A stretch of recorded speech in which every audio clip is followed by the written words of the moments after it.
नमस्कार, आप देख रहे हैं मध्य प्रदेश और छत्तीसगढ़ का नंबर 1 न्यूज चैनल IBC 24। मैं हूं आप सभी के साथ रचना नितेश और गुड मॉर्निंग मध्य प्रदेश में आप सभी का बहुत बहुत स्वागत है। इस बुलेटिन में मध्य प्रदेश की हर छोटी बड़ी खबर से आपको करेंगे अपडेट। सबसे पहले एक नजर अब तक की हेडलाइंस पर। आज भोपाल में महिला स्व सहायता समूह के सम्मेलन में शामिल होंगे सीएम शिवराज सिंह चौहान। राशि और स्कूटी का करेंगे वितरण। स्टेट मीडिया सेंटर का भी करेंगे शिलान्यास। भोपाल में आज होगा मेट्रो का final trial run. CM Shivraj Singh Chouhan Subhash Nagar metro station से दिखाएंगे हरी झंडी। मेट्रो में सफर भी करेंगे मुख्यमंत्री। पूर्व मुख्यमंत्री का बड़ा ऐलान, मध्य प्रदेश से चुनाव नहीं लड़ेंगी उमा भारती। कहा दूसरे राज्य से मौका मिले तो बनेंगी सांसद। जम्मू कश्मीर के राजौरी में मुठभेड़, पैरामिलिट्री फोर्स के 3 जवान हुए घायल। इलाके में सेना का सर्च ऑपरेशन जारी। नांदेड़ के सरकारी अस्पताल में 24 घंटे में 24 लोगों की हुई मौत। दवाओं और स्टाफ की कमी के कारण गई जान। राहुल गांधी ने ट्वीट कर जताया दुख। कहा विज्ञापन पर पैसे खर्च करती है बीजेपी सरकार।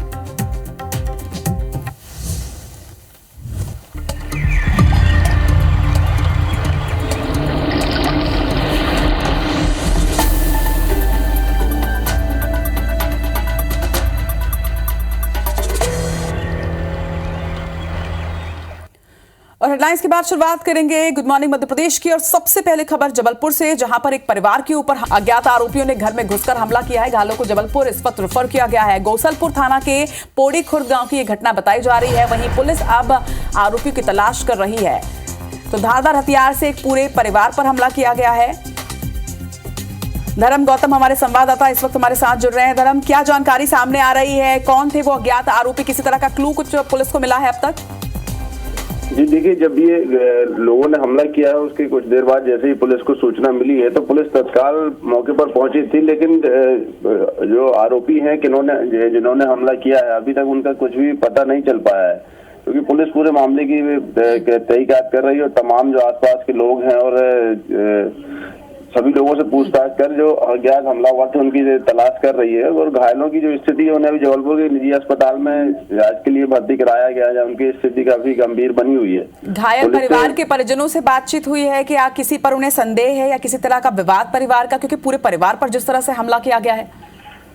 जी बिल्कुल, परिवार के जो सदस्य हैं उनसे पुलिस ने पूछताछ की है। लेकिन पुलिस ने अभी मीडिया से कुछ भी ऐसा नहीं बताया कि किसके द्वारा जिनके ऊपर संदेह था उनके नाम उन्होंने बताए हैं परिवारजनों ने। लेकिन अभी मीडिया के सामने ऐसा कोई भी नाम पुलिस नहीं बताना चाह रही है, क्योंकि पहले आरोपी को पकड़ना पुलिस का कहना है कि हम पहले आरोपी को पकड़ेंगे उसके बाद ही कुछ आगे कह सकेंगे। रात लगभग कितने बजे की ये घटना है धर्म?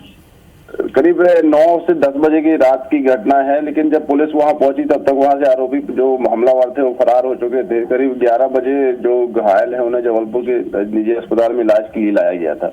जी चलिए, खबर पर नजर बनाकर रखिएगा। फिलहाल तमाम जानकारी के लिए आपका बहुत बहुत शुक्रिया। और खबर राजधानी भोपाल से, जहां पर एक डॉक्टर बीमार है। हेपेटाइटिस के शिकार हुए हैं डॉक्टर। जीएमसी के डॉक्टर ही बीमार पड़े हैं। एक महीने में 24 डॉक्टरों को हेपेटाइटिस हुआ है, जिसके बाद गंभीर सवाल भी खड़े हो रहे हैं। 17 जूनियर डॉक्टर्स के साथ 7 सीनियर डॉक्टर्स हेपेटाइटिस की चपेट में आ गए हैं। 2 की हालत भी गंभीर बनी हुई है। दिल्ली एम्स और हैदराबाद अब इन डॉक्टरों को रेफर किया गया है। कॉलेज हॉस्टल में गंदे पानी की सप्लाई से बीमार हुए हैं, ये जानकारी सामने आ रही है। जरा जानकारी के साथ हमारी सहयोगी हरप्रीत कौर रिन इस वक्त हमारे साथ जुड़ रही हैं।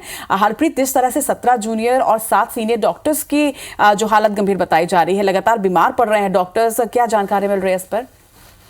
देखिए, सभी जो डॉक्टर 24 डॉक्टर 1 महीने में बीमार हुए हैं ये हॉस्टल के हैं। और सबसे बड़ी बात है कि लगातार इन्होंने पिछले 3 महीने से प्रबंधन को शिकायत दर्ज कराई है। फोटोग्राफ्स भी उन्होंने दिखाए हैं जिसमें हॉस्टल एरिया में जो पानी की सप्लाई होती है उस पूरे एरिया में सीवेज का जो पानी है, गंदगी है, वो इनके पानी में आ रही है। लेकिन उसके बावजूद प्रबंधन ने कोई कदम सफाई के लिए नहीं उठाया और उसी का नतीजा है कि दूसरों का इलाज करने वाले डॉक्टर्स खुद बीमार हो गए हैं। इसका अंदाजा उन गंभीरता का किस तरीके से वो बीमार है, इस बात से लगाया जा सकता है कि एक जूनियर डॉक्टर इशिता को यहाँ आईसीयू में रखना पड़ा। उसके ब्रेन में क्लॉट्स आ गए हैं हेपेटाइटिस के चलते और अब उसे एम्स दिल्ली में रेफर किया गया है। वहीं दूसरे डॉक्टर को हैदराबाद भेजने की तैयारी की जा रही है। लगातार डॉक्टर्स बीमार हो रहे हैं, उन्हें परेशानी का सामना करना पड़ रहा है, लेकिन बड़ी बात है कि शिकायत के बावजूद प्रबंधन ने कोई कदम यहाँ पर नहीं उठाया। लेकिन अब जब एक महीने में ही 24 डॉक्टर और 2 की हालत गंभीर है, तो अब शायद संभावना जताई जा सकती है, उम्मीद की जा सकती है कि प्रबंधन जागेगा और सफाई करेगा। लेकिन फिलहाल अब तक 24 डॉक्टर हेपेटाइटिस ए की चपेट में आ चुके हैं। खबर पर नजर बनाकर रखिएगा हरप्रीत। जीएमसी की गंभीर लापरवाही यहाँ पर सामने आ रही है, क्योंकि ये स्थिति अभी की नहीं, एक स्थिति जो है ये 3 महीने से इसी तरह से बनी हुई है। लगातार IBC 24 उस पर अपडेट्स जो है वो आप तक पहुंचाता रहेगा। एक और बड़ी खबर आपको बता दें, आज सीएम शिवराज सिंह चौहान के कार्यक्रमों से आपको अपडेट कर दें। आज राजधानी भोपाल में मेट्रो का फाइनल ट्रायल रन होना है, जिसका शुभारंभ सीएम शिवराज सिंह चौहान करेंगे। आज सुभाष नगर से वो हरी झंडी दिखाकर इस मेट्रो को रवाना करेंगे। इसके साथ ही आपको ये बता दें कि राजधानी भोपाल में आज मीडिया सेंटर का शिलान्यास भी होगा। दोपहर 1 बजे जम्बूरी मैदान में महिला स्व सहायता समूह का सम्मेलन आयोजित किया गया है। इस कार्यक्रम के माध्यम से महिला स्व सहायता समूहों को राष्ट्रीय स्कूटी का वितरण जो है वो सीएम शिवराज सिंह चौहान करने वाले हैं। तेंदुपत्ता संग्राहकों को भी आज चरण पादुका के साथ ही साड़ी और पानी की बोतल वितरित किए जाएंगे। इस कार्यक्रम में भी शामिल होने के लिए सीएम शिवराज सिंह चौहान पहुंचेंगे। तो आज कई कार्यक्रमों में सीएम शामिल होंगे, जिसमें सबसे अहम आज राजधानी भोपाल में मीडिया सेंटर का शिलान्यास वो करने वाले हैं। इसके साथ साथ ही आपको ये भी बता दें कि आज राजधानी भोपाल में मेट्रो का फाइनल ट्रायल रन होना है। सुभाष नगर स्टेशन से कमलापति रेलवे स्टेशन तक के मेट्रो का फाइनल ट्रायल रन है, जिसमें मेट्रो में सवार होकर वो आज रवाना होंगे। भोपाल में मेट्रो ट्रायल रन आज होना है। सुभाष नगर स्टेशन से इसकी शुरुआत होगी और सुभाष नगर से रानी कमलापति के बीच मेट्रो का यह ट्रायल रन होना है। लगभग 11 बजे मेट्रो ट्रायल रन की शुरुआत की जाएगी। 5 किलोमीटर का ये ट्रायल रन होगा। आपको ये भी जानकारी दे दें कि 2024 में यह माना जा रहा है कि आम नागरिकों के लिए मेट्रो का संचालन शुरू कर दिया जाएगा और इसी के साथ मध्य प्रदेश की जनता को मेट्रो की सौगात जो है वो मिल जाएगी। फाइनल ट्रायल रन इंदौर में शनिवार को ही कर लिया गया था और आज राजधानी भोपाल में इसका ट्रायल रन होगा। सीएम शिवराज सिंह चौहान हरी झंडी दिखाकर इसका शुभारंभ करेंगे और इसके साथ ही वो मेट्रो में खुद सवार होकर सुभाष नगर रेलवे स्टेशन से कमलापति रेलवे स्टेशन तक सफर भी करने वाले हैं।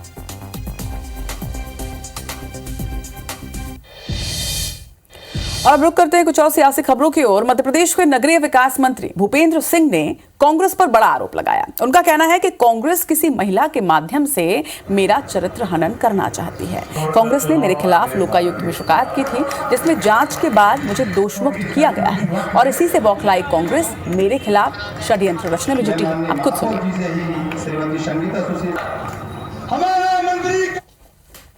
कांग्रेस के एक बड़े नेता अपनी कांग्रेस की नेत्री से कह रहे थे कि कुछ देखो कोई महिला वगैरह मिल जाए तो उसमें फंसाओ। तो इस तरह से कांग्रेस इतने हल्के स्तर की राजनीति कर रही है। आरोप लगा के कैसे चुनाव जीता जाए इसकी कोशिश कांग्रेस के लोग करते हैं। मध्य प्रदेश में 12 सूत्रीय मांगों को लेकर अनिश्चितकालीन हड़ताल पर गए अनियमित कर्मचारियों ने सरकार तक अपनी बात पहुंचाने का एक अनोखा तरीका अपनाया है। दरअसल कर्मचारियों ने सरकार के नाम खून से पत्र लिखा, जिसकी एक प्रतिलिपि राष्ट्रपिता महात्मा गांधी को अर्पित की गई और दूसरी प्रति सीएम शिवराज सिंह चौहान को भेजने की तैयारी की गई है। वहीं राज्य कर्मचारी मंच के प्रांत अध्यक्ष अशोक पांडे का कहना है कि आगे भी अलग अलग तरीके से सरकार तक वो अपनी बातों को पहुंचाएंगे। वहीं कांग्रेस और बीजेपी दोनों ने कर्मचारियों की मांगों को जायज बताया। सरकार मांगों को मंजूर करने को तैयार नहीं है, जिस कारण आज कर्मचारियों ने अपना रक्त देकर अपनी मांगों को लिखा है। कर्मचारी भाइयों की मांगे जायज हैं, सरकार को उस पर सुनवाई करना चाहिए, सरकार को मांगे पूरी करनी चाहिए और कांग्रेस पार्टी पूरी तरह उन कर्मचारी भाइयों के साथ है। शिवराज जी से और भारतीय जनता पार्टी की सरकार से कर्मचारियों को और सबको उम्मीद है, इसलिए लोग अपनी अपनी मांग रख रहे हैं और मांग रखना तो लोकतांत्रिक अधिकार है। खबर भोपाल से, जहां सामाजिक समरसता गौरक्षा संकल्प कार्यक्रम में पूर्व मुख्यमंत्री उमा भारती शामिल हुई। इस दौरान उमा भारती ने बड़ी संख्या में महिलाओं को संबोधित करते हुए ओबीसी आरक्षण को लेकर बयान भी दिया। साथ ही उन्होंने महिला आरक्षण बिल पर कहा कि महिला आरक्षण बिल पास हो चुका है और इसके लिए आभार भी उन्होंने जताया, मगर पिछड़ी जाति की महिलाओं को आरक्षण दिए बिना बिल लागू नहीं हो सकता, ये भी उन्होंने कहा। उमा भारती ने सरकारी सिस्टम पर भी कई सवाल उठाए और सवाल उठाते हुए कहा कि बड़ी बड़ी बिल्डिंग बनने से विकास कम, ठेकेदारों को लाभ ज्यादा हो रहा है। मुझे यकीन है कि आरक्षण में पिछड़ी जाति की महिलाओं के आरक्षण के साथ ही ये विधेयक लागू हो पाएगा, पारित होने ही हो जाएगा। ठीक से पढ़ाई हो, इसकी व्यवस्था करिए आप सरकारी स्कूल में, ना ट्यूशन पढ़ानी पड़े, ना ट्यूटर लगाना पड़े, और जो पढ़ाने वाले शिक्षक हैं वो पढ़ाना जानते हो। ये कितनी छोटी छोटी बातें हैं, लेकिन ये व्यक्ति को कितना बड़ा रिलीफ पहुंचाती है। इसके लिए इन लोगों का पार्लियामेंट में बैठना बहुत जरूरी है। और अब खबर खंडवा से, जहां पर बीजेपी कार्यालय में नारेबाजी करते हुए जोरदार हंगामा हुआ। एमएलए देवेंद्र वर्मा के समर्थन में जिंदाबाद के नारे यहां पर लगे। इस दौरान कुछ कार्यकर्ताओं ने मुर्दाबाद के नारे लगा दिए। इंदौर सांसद शंकर लालवानी ने बीच बचाव किया। वहीं लालवानी ने कार्यकर्ताओं को समझाकर इस पूरे मामले को शांत भी करवाया। वहीं हंगामे का वीडियो अब सोशल मीडिया पर तेजी से वायरल हो रहा है।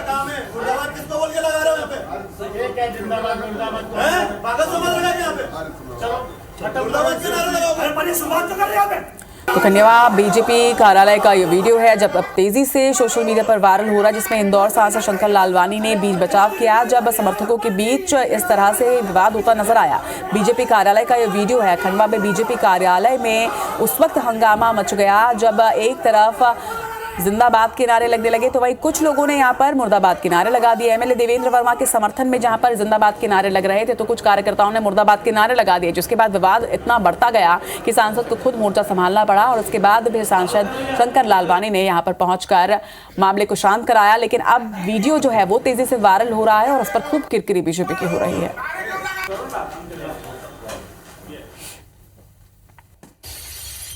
बड़ी खबर गुना से आपको बता दें, जहां पर राष्ट्रीय बाल आयोग ने संज्ञान लिया है। हिंदू छात्राओं को हिजाब पहनाने का एक मामला सामने आया था, जिस पर अब राष्ट्रीय बाल आयोग ने संज्ञान लिया है। आपको बता दें कि स्कूल का ये वीडियो था जहां पर हिजाब पहनाकर स्कूल में डांस करवाया गया था। स्कूल और प्रबंधन से जुड़ी जानकारी अब आयोग ने मांगी है। कलेक्टर ने जिला शिक्षा अधिकारी को इसके निर्देश भी दे दिए हैं। ये वीडियो आपने देखा होगा, IB24 में हमने भी इस खबर को आप तक पहुंचाया था। एक्सक्लूसिव वीडियो गुना के एक स्कूल का है जहां पर हिजाब पहनाकर स्कूल में करवाया गया था। स्कूल और प्रबंधन से जुड़ी जानकारी अब बाल संरक्षण आयोग ने यहां पर मांगी है। राष्ट्रीय बाल आयोग ने इस पूरे मामले में संज्ञान लिया है। जिस तरह से ये पूरा एक्ट हिंदू छात्राओं को भी हिजाब पहनाकर करवाया गया था, उसके बाद राष्ट्रीय बाल आयोग ने इस पर संज्ञान लिया है और अब जानकारी मांगी है। तो बड़ी खबर आपको गुना से बता रहे हैं, जिस तरह से एक निजी स्कूल का ये वीडियो सामने आया था गुना से, जहां पर हिंदू छात्राओं के परिजनों ने आरोप भी लगाया था। हिंदू संगठन ने इस पर विरोध प्रदर्शन भी किया था।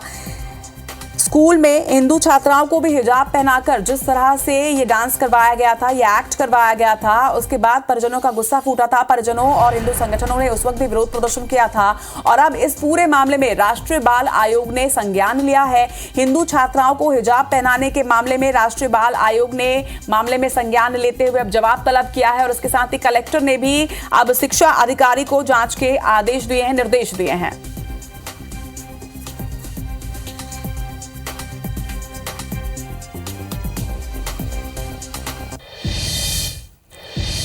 और अब खबर ग्वालियर से, जहां पर एक होटल में चल रहे सेक्स रैकेट का भांडाफोड़ करते हुए पुलिस ने 4 युवतियों और 3 युवकों को गिरफ्तार किया है। पुलिस ने यह कार्रवाई एक नाबालिग की शिकायत पर की है। दरअसल मुरैना की नाबालिग लड़की घर की हालत खराब होने पर नौकरी की तलाश कर रही थी। इस दौरान उसकी मुलाकात राजू दंडौतिया और उसकी पत्नी रिया दंडौतिया से हुई।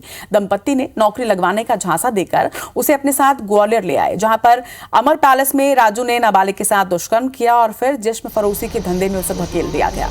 किसी तरह से पीड़िता पड़ाव थाना पहुंची और पुलिस को पूरी खबर दी। इसके बाद टीआई ने अपनी टीम के साथ होटल में दबिश देकर 4 युवतियों और 3 युवकों को पकड़ा। पुलिस ने आरोपी राजू की पत्नी को भी गिरफ्तार किया है, जबकि राजू फरार है और उसकी तलाश की जा रही है।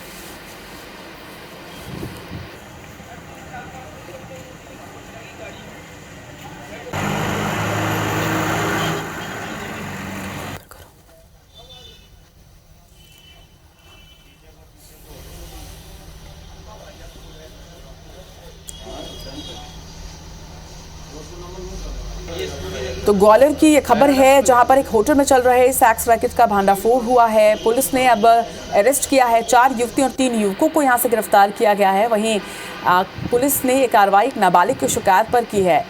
नाबालिग को झांसा देकर, नौकरी का झांसा देकर जिस फरोशी के दलदल में धकेल दिया गया था, जिसके बाद वो किसी तरह से उसने पुलिस में शिकायत दर्ज करवाई और अब पुलिस ने इस पूरे मामले में एक्शन लिया है। एक सेक्स रैकेट पकड़ा गया है जिसमें एक नाबालिग बच्ची भी पकड़ी गई है। उसकी तरफ से एक FIR हुई है। उसमें 2 लोग हैं जो उसको वैश्यावृत्ति में धकेला था जिन लोगों ने, उसमें से एक को गिरफ्तार कर लिया गया है और बाकी होटल में दबिश दे के 3-4 महिलाएं और पुरुष भी पकड़े गए हैं जो वैश्यावृत्ति में लिप्त थे। देश भर में श्राद्ध पक्ष चल रहा है। इस बीच सोशल मीडिया में उज्जैन के अशोक कुमार दुबे का एक वीडियो वायरल हो रहा है। पेशे से रिटायर्ड टीचर अशोक कुमार दुबे हर रोज 500 से 700 कौवों को रोजाना दाना और पानी दे रहे हैं। इस दाना पानी के लिए उनके पास रोजाना कौवे आते हैं और इसके पीछे उनका उद्देश्य कौवों की विलुप्त हो रही प्रजाति को बचाना है। अशोक का कहना है कि आजकल खेती के दौरान पेड़ पौधों पर रासायनिक दवाओं का छिड़काव कर दिया जाता है, जिसे खाकर कौवे अब विलुप्त होने की कगार पर हैं और इसीलिए कौवों को बचाने के लिए अशोक कुमार दुबे ने ये संकल्प लिया है। तकरीबन रोज 500-700 कौवे इसमें यहाँ आ जाते हैं। श्राद्ध पक्ष के अंदर हमारे भारतीय वेदों और पुराणों में ये लिखा गया है कि कौवों को खिलाने से पितर तृप्त होते हैं। वर्तमान समय की स्थिति में कौवे हैं कम और इनकी प्रजातियों को नष्ट कर दिया गया है, इसलिए ये व्यवस्था है। यहाँ कौवों की प्रभु की इच्छा से काफी मात्रा में है। और इसी के साथ मध्य प्रदेश की खबरों में फिलहाल इतना ही, लेकिन आगे आप देखिए छत्तीसगढ़ की खबरें। गुड मॉर्निंग छत्तीसगढ़ में शुभांगी ठाकुर के साथ मुझे दीजिए इजाजत।